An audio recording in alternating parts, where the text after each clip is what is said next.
વડોદરા શહેરના મોટનાથ મહાદેવથી ગદા સર્કલ જવાનો રોડ ચોમાસા પહેલાં જ બનાવ્યો હતો, જે રોડ તૂટી જતા વાહન ચાલકોને ભારે મુશ્કેલી વેઠવાનો વારો આવ્યો છે. સ્માર્ટ સિટી વડોદરામાં દર વર્ષે પ્રી મોન્સૂનની કામગીરી તદ્દન ફેલ જતી હોય તેમ દેખાય છે. દર વર્ષે કોન્ટ્રાક્ટર રોડ બનાવે છે અને બીજા વર્ષે રોડ ફરી બનાવવો પડે છે, જેના કારણે કોર્પોરેશનની તિજોરી ખાલી થાય છે અને નાગરિકોના ટેક્સના રૂપિયા પણ વેડફાય છે.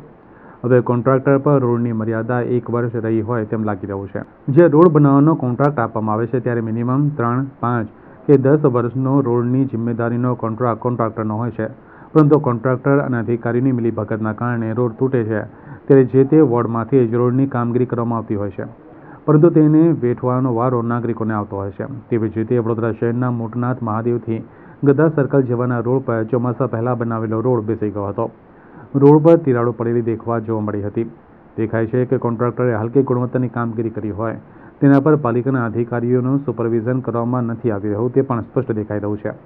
જોકે આવી રીતે રોડ તૂટી જવાના બનાવના કારણે નાગરિકોને હેરાન પરેશાન થવું પડે છે. રોડમાં પણ અધિકારીને અને કોન્ટ્રાક્ટરના મિલીભગતથી ભ્રષ્ટાચારની પોલ ખુલી જાય છે.